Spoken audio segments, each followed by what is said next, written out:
Okay. Hello, everybody. I'm Geoffrey Little, and you're on the James Merrill House page. I'm here in Stonington, Connecticut tonight, and welcome to all of you. I'm online with the current Merrill House writer in residence, Keith S. Wilson, who will be with us in a moment, for his virtual reading on our Merrill House Facebook page and YouTube channel. We invite you to type in questions for Keith as he reads, and we'll try and have a Q&A after the reading. Hi, Keith. Hello. Keith is on the fourth floor of the Merrill apartment, and he has been in residence on Water Street since early March, living and working in the Merrill apartments. Today we're going to hear Keith read from his romantic and stirring first volume of poetry, Fieldnotes on Ordinary Love. Do a product placement. Everybody have their copy? Published last year by Copper Canyon Press. Among many other accolades, Fieldnotes was named one of the best poetry books of 2019 by the New York Times. Keith is an Affrilachian poet, which is a collective of about 30 poets founded in the early 90s to represent writers of color in the diverse 13-state region that makes up Appalachia. He's also affiliated with Canem, a group out of Brooklyn described by poet Nikki Feeney as the major watering hole and air pocket for Black poetry. And I love that Cave Kana means beware of the dog in Latin. Beyond those associations, Keith Wilson is also a game designer in Chicago with Resilient Games Studio, whose motto for the educational products they make is making play powerful. One of his recent creations, a visual card game, is called Once Upon a Tale. It's really quite delightful. I'm just looking at it today. It's designed for Children's Hospital in collaboration with the Field Museum. To see more of that work and about Keith, you can visit his website, keithswilson.com. But tonight is about poetry and writing. Keith was studying computer science in his 20s when he was converted by the power of the written word. And since then, he tells me he's never looked back.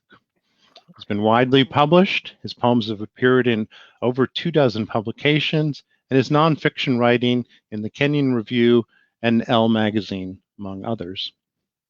As you might suspect from his range of experiences and talents, Wilson's poetry draws on a deep well. Sorry, it's interesting. In a regular introduction, I would say Wilson, and we wouldn't be, looking at you there. But I find some of his poems are very personal and fraught narratives, while others are lyrical and romantic, and reference everything from African American spirituals to science and astronomy. Keith writes in a variety of forms as well, sometimes lowercase, other times alternating between emphatically rhythmic couplets, tercets, and quatrains, which you can experience, of course, more visually on the page, but you'll hear tonight. In its review, Publishers Weekly said of your work, Keith, Wilson's collection is romantic yet world-weary, bereaved yet fortified, a kindred reflection of the heart in the modern world. I think that prescient summation of his work sets the tone for our time and for tonight's reading. It's my pleasure to introduce you, Keith. All yours. Thank you. Thank you so much. I want to thank Geoffrey and everyone here at the James Merrill House. This is a beautiful place to be. This is a very weird time. And this is, in a lot of ways, a super weird reading because I've never done a reading like by myself in total silence. So we will see how this goes. I'm going to do my best to look at the camera instead of the audience. I'm going to read the opening poem of my book. So this poem is called Baaad to Collapsed Star. And an Baaad is a morning song or a song at dawn when two lovers separate. So a lot of the poems in this book have to do with space and science. There's a lot of like space and science and imagery, which you'll hear in this poem.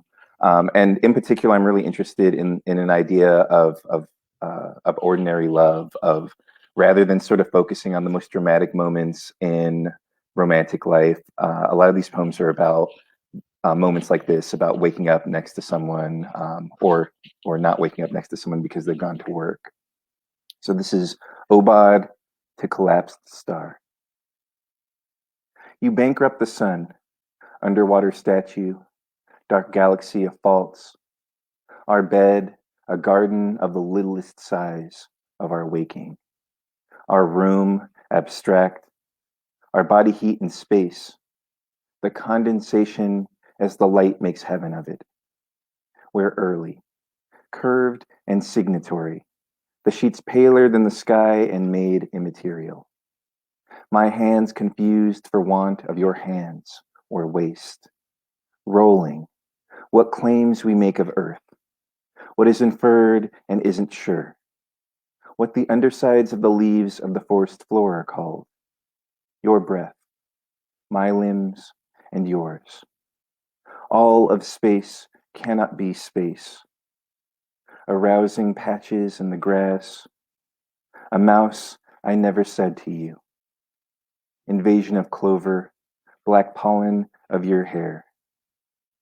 Only yesterday I said I love. The opposite of stars. The moon's clear effects on the sea. In sleep, no body is the lead. I am dreaming imaginary numbers of fruit flies, mercury, and birdsong, and the trash collector, and the water glittering beige in the street, of the Milky Way as portrayed by the swirl of your waves. I ought to have married you against the ifs of this world, out of flux with all the dishes and the dust on the books, and your late mornings, each movement I have missed like this, and I, accustomed to the wall when I awake, the exodus of your laugh, mascara. I'm going to read a poem. This poem is called The Way I Hold My Hands, and it's about sort of the complicated ways that we inherit masculinity. And it's also another kind of love poem that's in this book. So some of it is romantic love, but some of it is familial. And so this one's about my father and his father. The Way I Hold My Hands. I can't imagine my father wishing he would rather be anything. Once upon a time, he was a watermelon growing from a box. His mother died. His father beat the blush out of him, and teardrops dripped black from his face into his food. My father's father made him eat his dinner through himself, the miracle whip salad spangled like the garden in dew. This isn't a figure of speech. My father ate his blood. It's hard to think he must have been young. He made me stop all my life. He told me not to be a girl. Whatever I was doing, of course I stopped. He kissed me on the top of the head before I went to bed each night. He was always there. He read to my brother. He read to me from a book of animals. This is a fox's paw.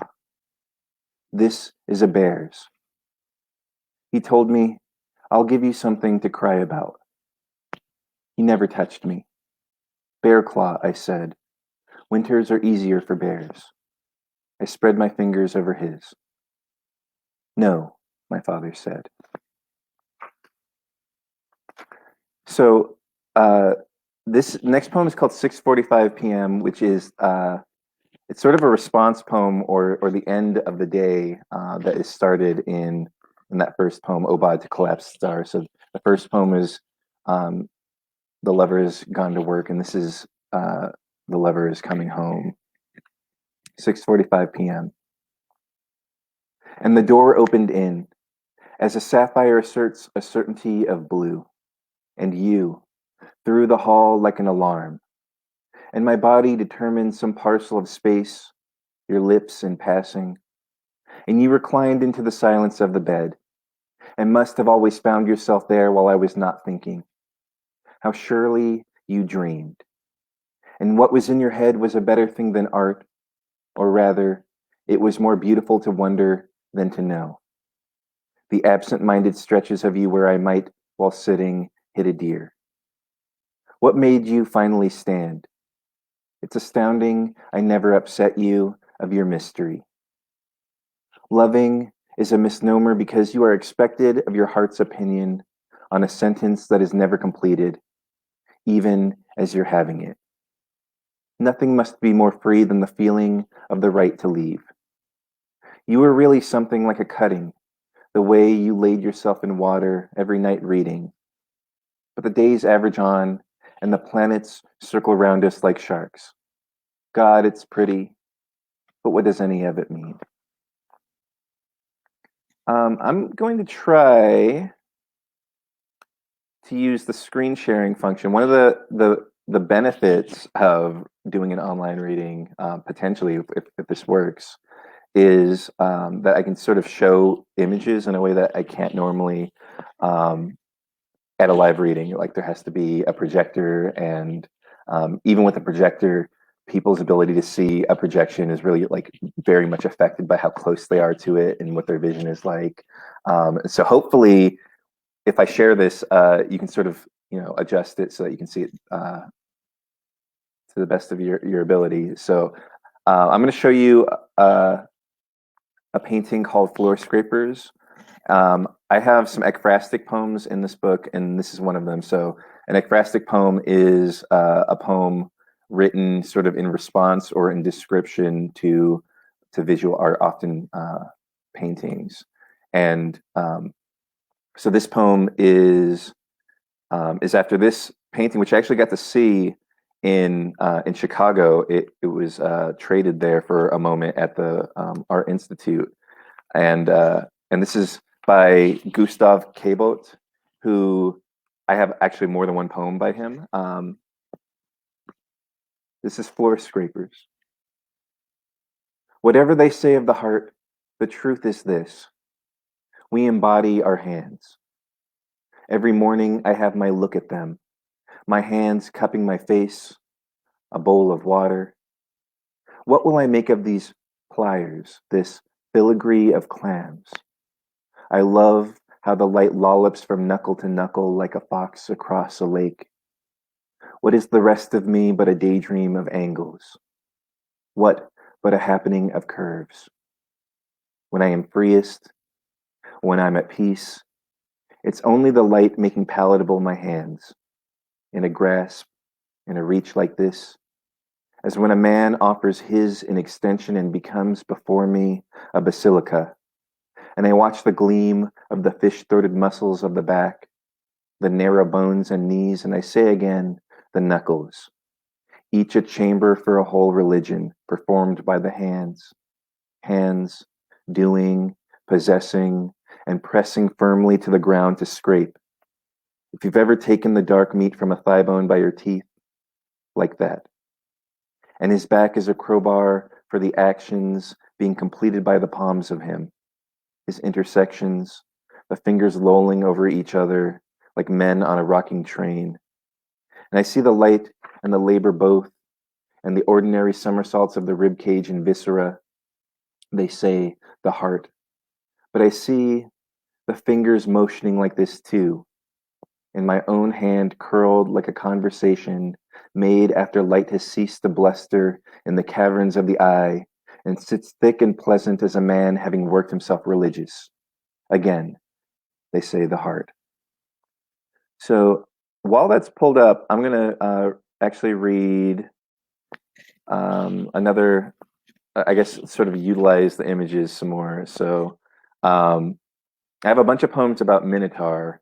So I kind of want to show this image. I don't have any poem based on this image, but this was something that was sort of an inspiration for a lot of the writing that I did about Minotaur. So one of the interesting things about this painting is something that I hadn't noticed, which is that its hand, for a long time, his hand is sort of like crushing a bird. So there's this idea that I was really interested in, that Minotaur and a lot of Greek mythology in general is sort of these people or these monsters that one of their parents is a human, and one of their parents is a beast, and that's what makes them monstrous. And I'm interested in the way that sort of maps onto biraciality and otherness in general and race. And this painting was really interesting to me because I think that like it both shows Minotaur still as a monster. There's like, so it's so hard to escape that idea, but also sort of like radically humanizes him. It's like such a sad painting. And so I'm going to read a longer poem that I have, another ekphrastic piece. This is also by Baaad. It's called Calf's Head and Ox Tongue, and it's after a painting that is in the Art Institute of Chicago. So I imagined Minotaur is in the Art Institute of Chicago looking at a painting. He's in high school, and the way that it's described, he doesn't identify with. And on the other side of this painting that everyone else is looking at, he sees this painting, and it sort of horrifies him. And in many ways, this poem is sort of against the idea of art being universal, that everyone who comes to a piece sees even remotely the same thing. So this is Calf's Head and Ox Tongue. Here stands Minotaur before the painting, rigid, shaven, his Nikes, amazing. How can he afford Nikes? Pewter blue, impossibly clean, seen clearly here in the track light. His far apart eyes, deep as Sabalan's crater, one earbud in the teepee of his left ear, the other tucked like a secret in his pocket. Minotaur in name and race and inclination, here as witness to the young tongue's fashionable sag. Oil on canvas, 3½ pounds of meat, and dangling and keeping pace with the tongue, a pitted head. What once was a calf, painted. What once was the truth of a tongue. A window and a set of displaced bricks. This is the power that a master holds over us, the grace, says the teacher, raising his voice. Like a god, a fucking swan, Minotaur thinks. Right. Far away, his classmates laugh. The gallery on this side is suddenly empty as the stomach of a bell, dead as his cell phone. Only Minotaur remains. Everyone else is looking through a different frame on the other side of the wall, as a painting with proud men and guarded women too, above reflection, under umbrellas. But here, at the head and tongue, Minotaur stands close enough to smell the sage breath of the calf, or the must of the canvas at least. The song in his ear, rage against the machine. No harmony at all flows down into his backward knees, and he doesn't see representation. He learned that word, representation, about objects only, but instead imagines love of paint, abandon. Minotaur was that too once, left like this at a petting zoo, his horns not yet formed and his prayers still determined to keep them sheathed deep within his cratered head. How he starved to be right and human as all the other children romped through the dirt, flaunting their long and golden hair, absently feeding the swans. But Minotaur paid his 25 cents and threw his seed into the bushes. He had hoped to grow a tree. Even now, here in this museum, but back then as well, Minotaur's reoccurring dream has been of being a gazelle, his legs slender with athletic gears that apothesize him through the air like a bullet. Of course, he relates to herd animals. Here in the gallery, there is no room to run. Everyone here watches golf, he thinks, and Minotaur stays well-behaved as Tiger Woods as he eyes the calf's head, white as pine, the ox tongue, a rose in silence. He cannot see whatever makes it universal from around the hook in his cousin's nose. Everywhere around, the face is seeming to understand. Maybe this painting is in his language too, and he must only try to read the book, or not to read, but translate the waxen head, glowing dead into a vowel, the musculature of tongue into maybe a generic letter H, or look into the tender where the horn almost touches the medium rare, as if he did not see the intimacy there. His mother tongue is hidden in a larger tongue he cannot step far enough back to see, or his father's tongue hanging there, circumcised. Being This objective hurts. Mastery is a brand glowing white.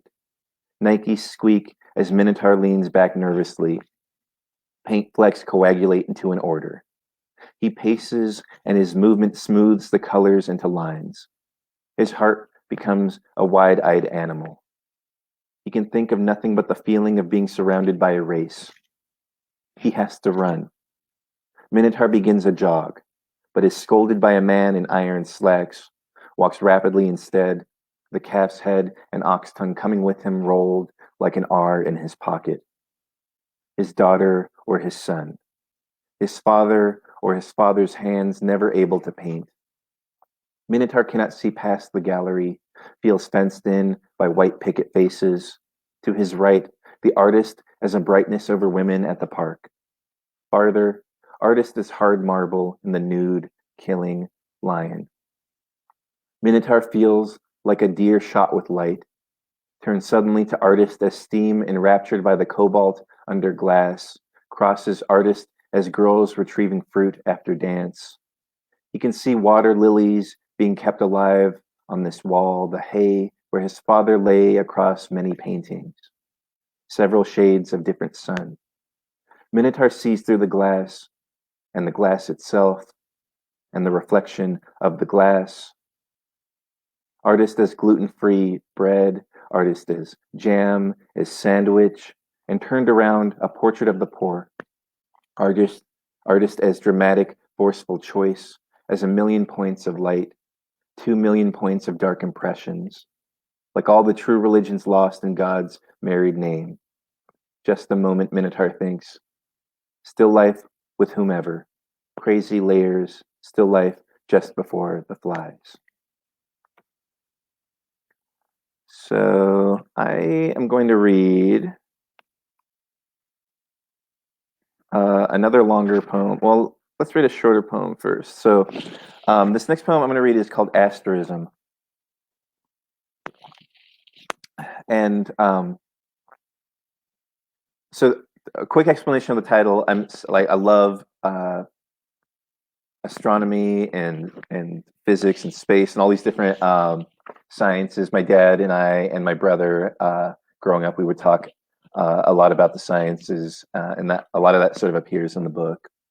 And an asterism. So there are like 88 official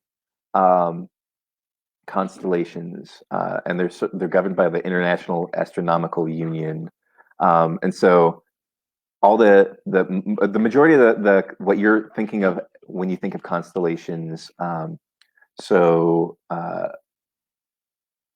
at all the astrological signs, those are among the 88 official constellations, and there are no other ones. There can never be any other ones, I guess, unless they're sort of adopted into it. And an asterism is any group of stars that people think of as a constellation that isn't among those 88. So this is called asterism. It's funny to think now of that silence, with you at the desk reading and me writing on the couch, separately. And the meaning of that nothing happening all around is still, were you available now to hold my hand? Or if you continued to sit sometimes in this chair, tired of the world outside of us, or if I any more wrote about possibilities other than this, or the curve of your nose, the bridge beneath my lips, that is, if the silence of the two of us were predicated by my being able now to reach you, how that quiet, that night, in this room, might seem a comfort. But instead of that, the candles between, and neither of us with anything in particular to say, the quiet trembles, because your voice isn't a feather I can hold, but a thought I draw across my throat when I close my eyes. I'm trying to say that though the mass of the absence is already gone, a world revolves around it still. The two of us who try to speak like stars that cannot be heard because of all the things they say of space. So I'm going to try another thing. Hopefully this all works. I think everything's working so far. So I'm going to show a PowerPoint presentation, which we all know how much everyone loves PowerPoint presentations. I'm writing a lot of visual poems lately. So I wanted to sort of share some of the work that I'm working on here at James Merrill House. First, before I even really show you some of the visual poetry that I'm doing, I want to read another poem from Fieldnotes on Ordinary Love, because the trajectory of some of my writing sort of begins with this poem and poems like it. So this poem is called Tercets.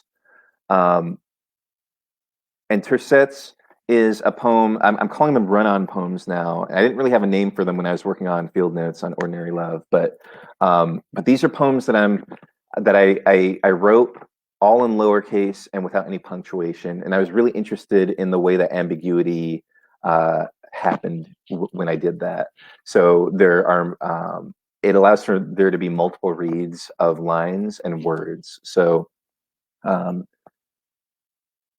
let's see. So I'm going to read this, and you can sort of see as I read along that because there's no punctuation, I may read a line differently than you might have read the line if you were reading on your own.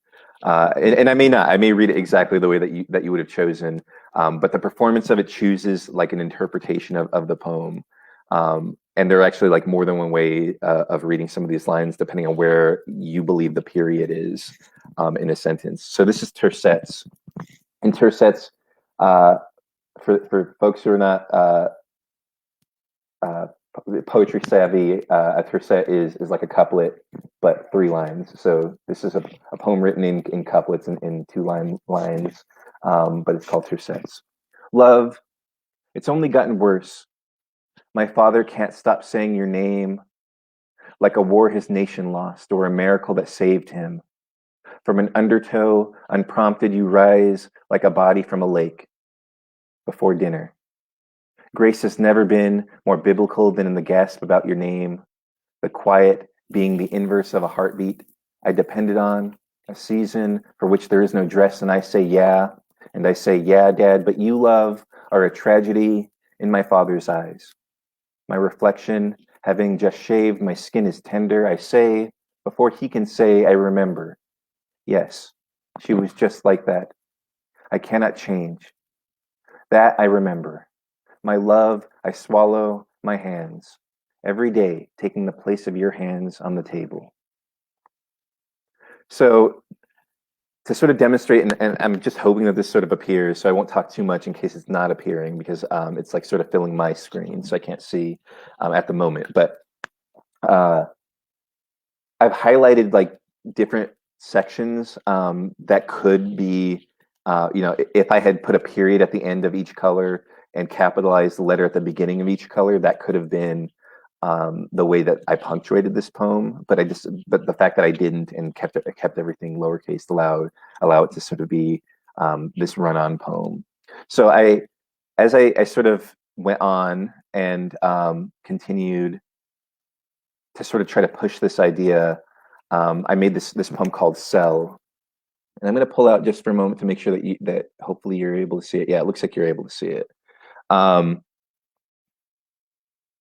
So this poem, Cell, is, sorry, I'm forgetting how to make it big. There we go. So Cell was me pushing this idea of a run-on poem even further. So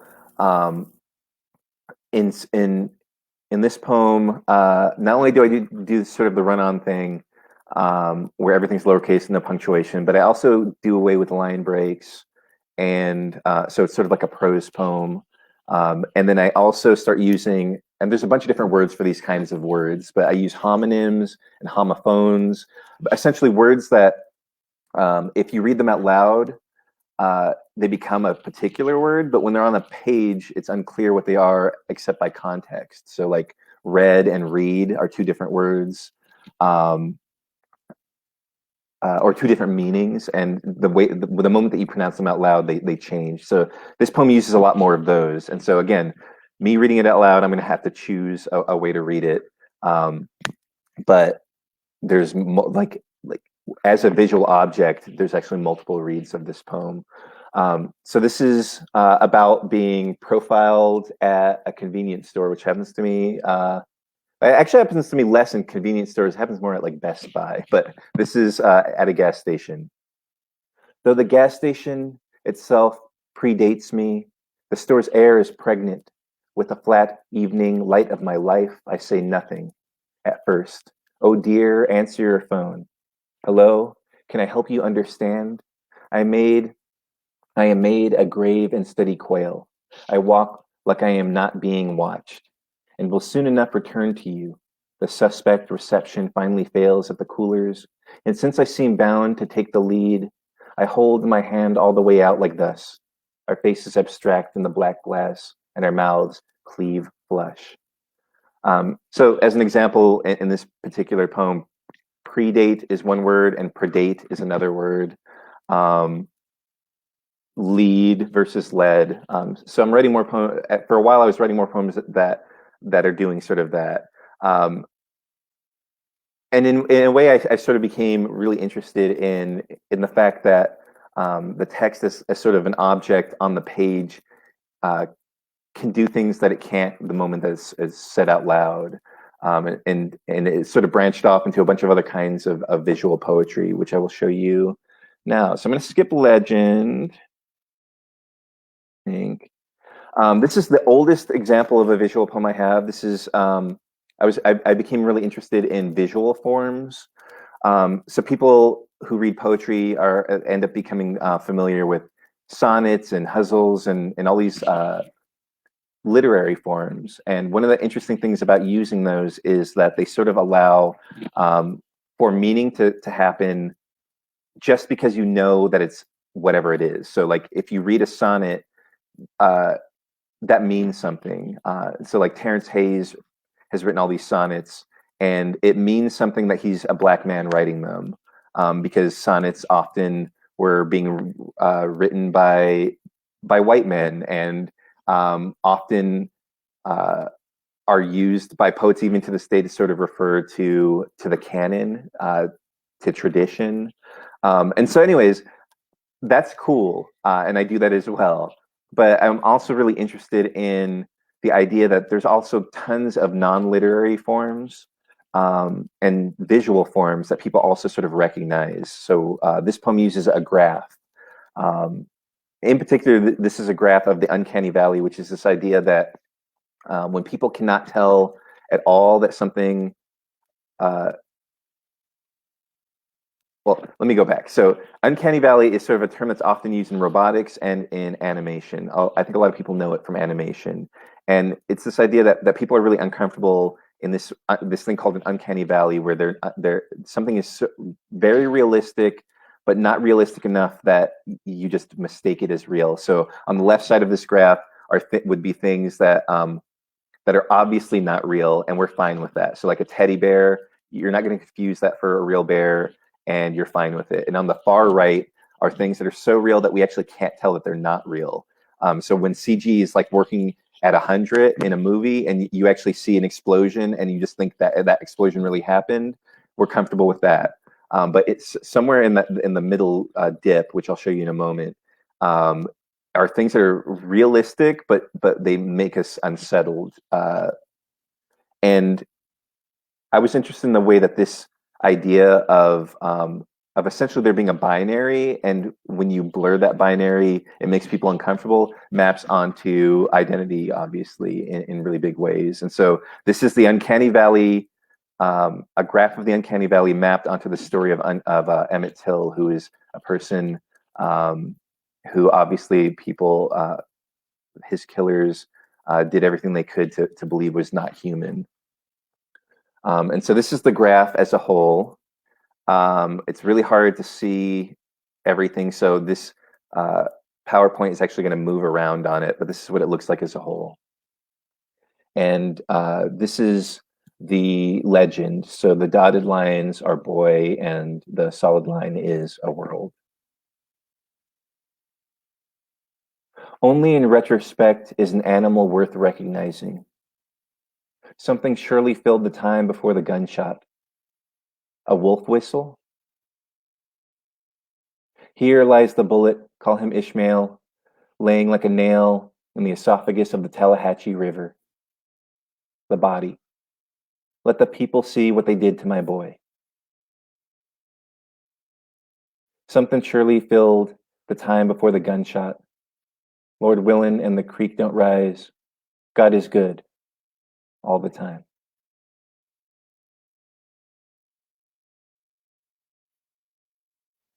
This next poem is called Who Is There to Eulogize the Tree? This is me playing with the form of a footer or footnotes. Who is there to eulogize the tree? And this is sort of the text. So each of these numbers refers to a body of text at the very bottom of this page. So the Mason-Dixon line, and then you, and 1, 2, 3, and 4. 1. A shadow extended long enough becomes just the light. 2. You've never been tender. Moth wings, tobacco strung up to dry the color of men. You can't walk to the car without stopping for your father to water the yard. He stares across it, bending over thin as a country lost half to civil war, a cancer sign, the other half to ashes. He picks every weed as if they're his children, could be woven to a silken throne. You leave them be. Whatever he believes, he believes. Your whole theory of the sky would change if you crossed south of the equator. There, the North Star evaporates. We play these games as children, killing games. Who would you murder or marry if it meant meandering the stars close to home, keeping them from change? You can try again to put your hands to head, to roots, and stand, but every distant sun is diamond set into the back of your father's land. Starshine and blood plays across the innocence, some vote ignorance of trees. They say yours are your father's eyes. He says, look at Steve, who is army green and bends to the wind like a galaxy. Sleeping every night beside him in the ward, your father didn't know your name. Your dream is to be terrible, a monster or a worm, and ratchet back history, and only after grossing be good. You are American. You could have said anything. You could have become anyone, but of course you never did. Your name unfurls from his name like onion skin. You've never seen your father cry. Once, when his brother dies, you think you see it. He waters the snow at the place he poured the urn. Your father's brother is a tree. Or it's a trick of the light. Fireworks.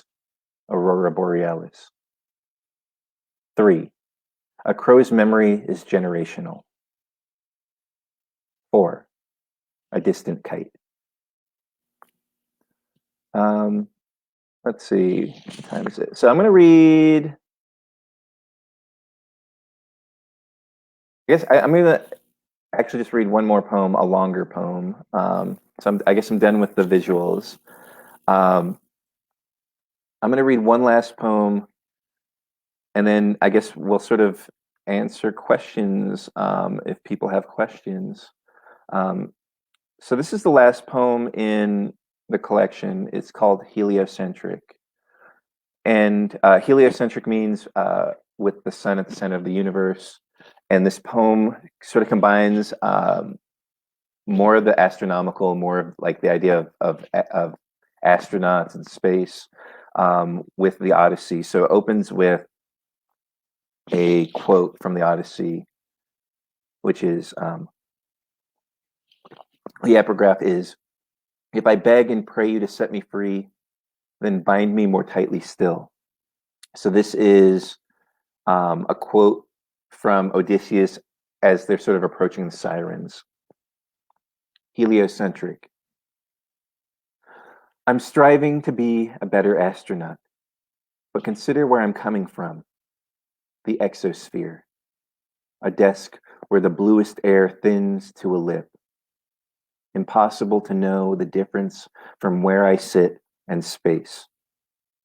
I promise I still dream of coming back to you, settling on your yellow for the kitchen.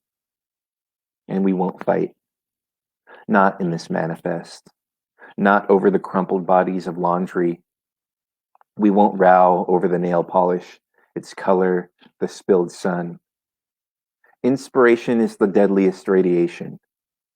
It never completely leaves the bones. You know.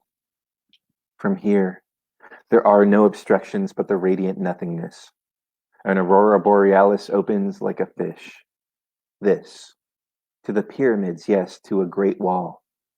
And there you are, moving from curtain to curtain. Oh, to fantasize of having chosen some design with you. But the moons over Jupiter. But asteroids like gods, deadened by the weight of waiting. I remember you said pastel for the cabinet where the spice rack lives. That I ought to have picked you up flowers when I had a chance. Daisy, iris, sun, red roses, ultraviolet, the color of love. What else but this startles the air open like an egg? I'm really trying to be better, to commit to memory the old songs about the ground, to better sense your latitudes, see the corona of your face, take your light as it arrives. Earth is heavenly too. But know that time is precious here. How wine waits years and years to peak. What is there to do? I've made love to satellites in your name. I'm saying I don't know when I'll return. Remember me, for here are dragons and the primitive song of sirens. Stars that sway Elysian, ships that will not moor, lovers who are filled with blood and nothing further. Who could love you like this? Who else will sow you in the stars? Who better knows your gravity and goes otherwise to catastrophe? I've schemed and promised to bring you back a ring from Saturn. But a week passes, or doesn't manage. Everything steers impossible against the boundless curb of light. Believe I tried for you, against space. Time takes almost everything away. To you. For you. A toast to everything incredible. I almost wish I'd never seen the sky, when always there was you. Sincerely. All right. Thank you all. So I don't know how this will work exactly, but okay. Thank you, Keith. That was beautiful. Thank you. I had read Heliocentric a couple of times, and each time I find something new in it. My spouse and I are quoting lines back and forth to one another. And especially about, we settled on the yellow for our living room when we couldn't agree. And I think a lot of people in the audience, someone wanted blue and someone wanted something else. And neither of us like the yellow. So when that the domesticity combined with the ethereal, combined with the astronomical, really beautiful Thank work. you. Thank you. I'm going to give everybody a moment to type in their questions for you. And I'll sort of be the MC. That way you won't have to read them. You can just respond. And so go ahead, type in questions. We have one or two. I wanted to start in, poets and writers usually don't read the dedication, but I wanted to read the first part of your dedication, which is to mom and dad of the book, Fieldnotes, to mom and dad who never once, not even accidentally, indicated anything but support, who gave me more than everything I have. And boy, that you had me at the dedication, the dedication, the parentication. What a wonderful gift. You're, from what you said in your talks in between poems, your father and your brother gave you sort of science. Were they also interested in writing, literature, poetry? I remember you telling me you sort of discovered that on your own once you were studying computer science in your 20s. Yeah, no, nobody else in my family was ever as interested in even in the arts as me. So science, in some ways, was one of the ways that me and my brother and my dad all connected. Yeah. I mean, I guess we were into like movies. That was like the thing that my whole family, my mom and my brother and my dad, um, that we would all watch together. But yeah, for poetry, I was like a kid who played a ton of video games and who read. And back then, you had like so much time, so I was just like blowing through books and blowing through video games. My brother is more about the video games and playing outside. I was always inside. I'm reading and like making things. So I used to make little postcards. I had like a table. My mom is always joking about uh, how I had like a company, like I had like invented a company where I was just like making things. So I would like make board games and cards, and then I would like try to sell them. I would like put prices on them. But that also involved like writing poems and short stories and all kinds of things. So yeah, I don't know. It was just like I was just a kid who liked making things and enjoyed I enjoyed like immersive experiences. So that's like video games as well as poetry and visual art and all those different things. Mm-hmm. Well, one of our first questions is to that point from Richard Berkmeyer. He asked, "How do you mix poetry and game development?" I would imagine he's thinking about your day-to-day life, like so many poets do. Do your day job and then write in the morning, the evenings when you can, lunch break. Well, so I mean, it's really hard. So video games and poetry have such radically different traditions of sort of what people expect from them that it's really hard to combine them. I try sometimes, and I don't know that I super succeed at making sort of like a totally interactive poem or a game that involves poetry. And part of the reason for that is poetry is all about authorial intent. So generally, a person sort of starts at the top left, reads left to right, at least in Western poetry, and then from top to bottom. And everyone who reads a poem has received the same text. And if you were to talk about it, you would be talking about the same text. And there are going to be different interpretations, maybe, of that text. But in general, the author intended you to read it in a certain order, and you read it in that order. And video games are so much about interaction that they're sort of like the radical opposite of that. And so they involve choice. And so sometimes if two people are playing a video game and they're talking, especially like a narrative video game, and they're talking about the game, many times they didn't even experience the same game. They didn't go to the same places. They didn't talk to the same people. They didn't make the same choices. And so ultimately their entire experience is so different from one another. And yeah, so it's sort of really hard to combine them, but I think you can sort of see that like my interest in ambiguity and like there being multiple reads of a text is close to that like level of interaction that happens in poetry, that like the person reading it sort of gets to decide more about how a thing is interpreted in my poetry than in certain kinds of poems. And the other thing is that having done game design, it taught me a bunch of like technical knowledge. And so I know how to use Photoshop and InDesign and Illustrator and all these different like software packages, which basically just allows me to then create the kinds of poems that I showed you that are visual. Those are much harder to create if you have to draw them. That's like another technical skill. Like maybe they're still doable, but you have to like be able to draw, which I can't do. But it opened up that for me. So yeah, I don't know. It's sort of a complicated thing. Well, there's a question from Cynthia on that topic as well as a follow-up. How and when did you decide to become a poet rather than a visual artist or game developer, or have you made that decision?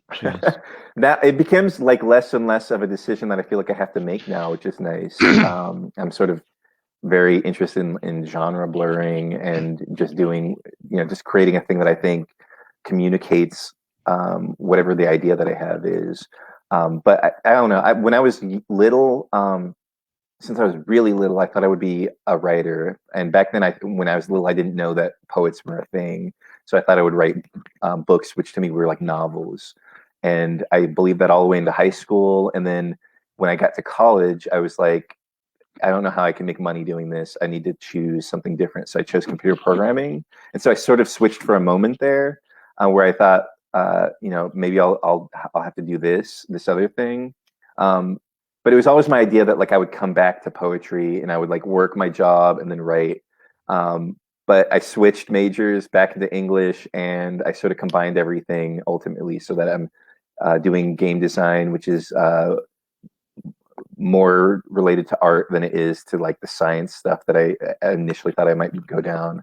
And as you sort of saw, some of my stuff is it's sort of in between all those different things. So yeah. Mm-hmm. We have something from Caitlin. She says, beautiful reading. Thank you for sharing your work with us. She wants to know more about your process in writing, arranging, putting together your debut collection, and especially in terms of envisioning the relationship between individual poems and the manuscript as a whole. Oh, wow. Okay, so my process is really generative. So I write a whole lot. I write every single day, and it's sort of like journaling. And then I go back and read through stuff after like a couple months. I actually have like a program that does this for me. So it like fills a folder with stuff that's 2 months old. But essentially, I go back and read older work and then decide whether I think the poem is worth saving, or the thing that I do that I don't think I think is maybe less common is I will save lines or portions of a poem and just keep it in like a folder or in a giant text file called scraps. That these are just lines that I think are really interesting, and maybe they become the title for a poem or a writing prompt or something. But one thing that I do is when I'm writing something, I'll pull from that. If I'm reading a poem or if I'm writing a poem and I think this relates to something that I've written a line for, I'll try to make that line work, or I'll move it into the piece. And I literally will cut poems and move stanzas and lines around. And so the more lyrical stuff I read, you can maybe see how that would work. But also it sort of led to some of these more visual poems. So when I lay them out, sometimes I'm like, this could actually work as this other thing, in which I use like drawings or whatever. Yeah. Oh, I think you're muted. Thank you. A lot of people commented and love seeing the visuals. Ruth asked, do you normally do this in your readings? Show the visuals. Oh, well, so I have not been writing the visual poetry for nearly as long as the stuff from Fieldnotes and Ordinary Love. And I have not shared them that many times. It's like I could probably count it on one hand how many times I've done a reading that involves them. Part of the reason for that is that they're like inherently visual objects. Like part of the reason that many of these poems exist is that they can sort of only exist as they exist as a visual thing. So as I said, like the moment that I read them out loud, they become something different.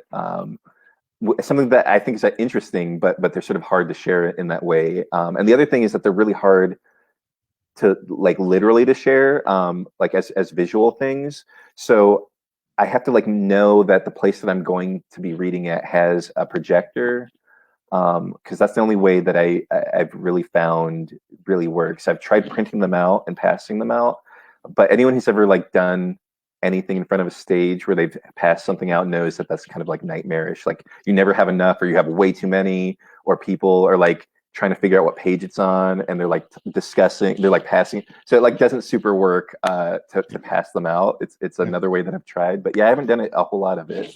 Yeah, teaching nightmare. Well, we're honored you chose to experiment as we experiment today in our virtual reading. Really interesting question from Monica. She says, she asked, what is poetry daring you to do that you haven't tried? That's interesting. I write so much, it feels like whenever I think of something, I do sort of try it. But that's sort of different because I think, in many ways, I think really trying something is like sharing it. Having like tons of things that I've tried on my own, and I haven't ever read them or published them.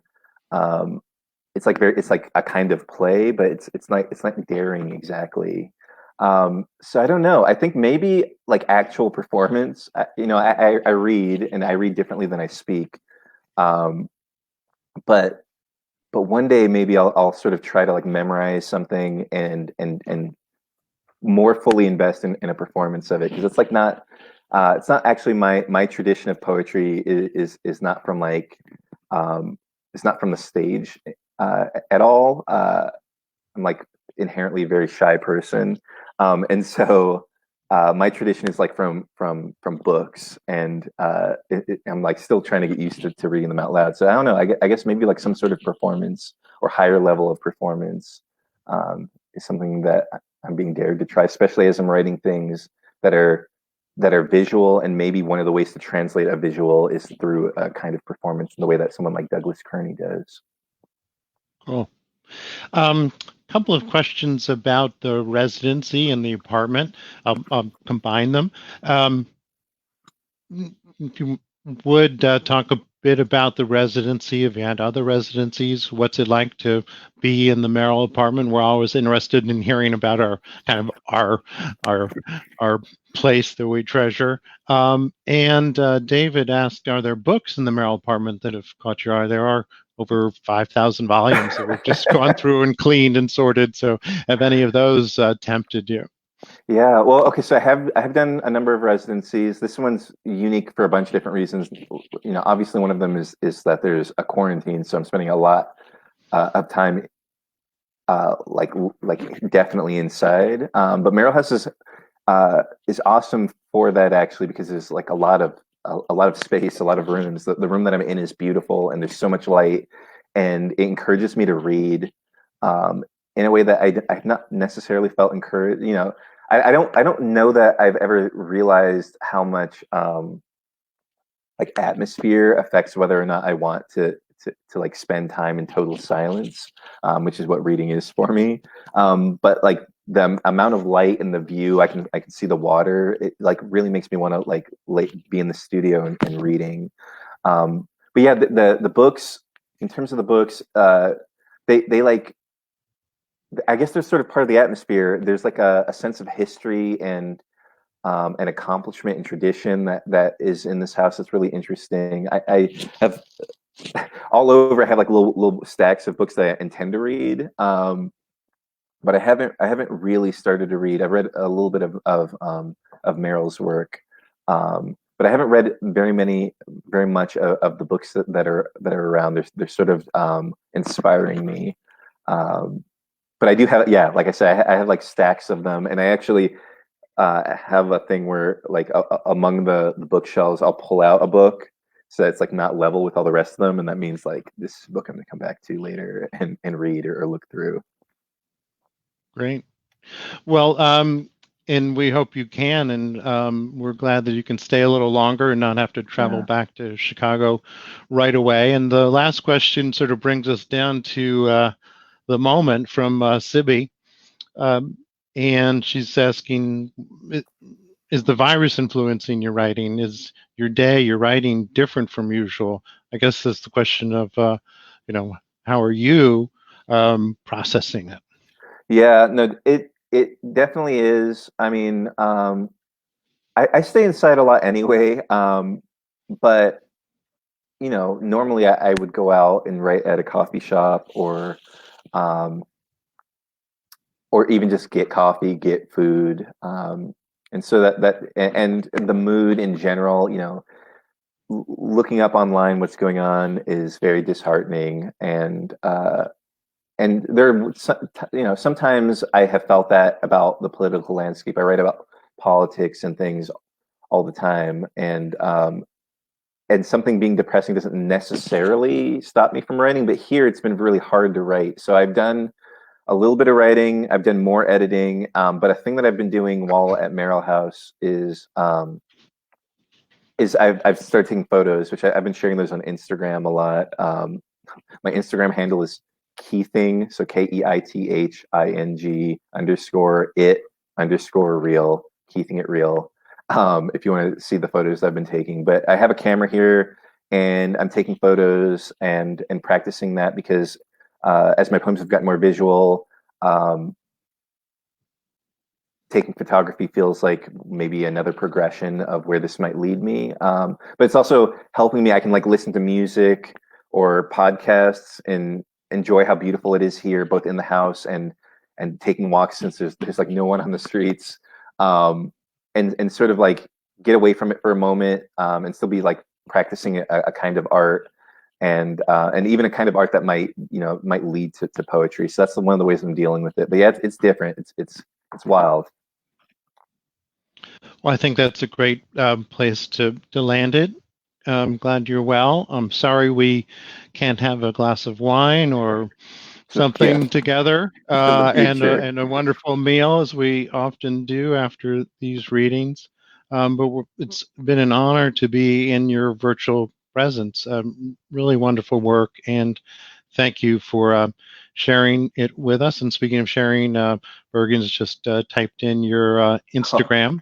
Thank you. Thank you, Bergen. And with that, we'll end the broadcast. It will be up on our Facebook page for some amount of time. So any friends you want to point to this, they can listen and watch to the whole hour. Awesome. Thanks again, Keith. And thanks, everybody, for joining us out there in virtual reality. Bye. Bye.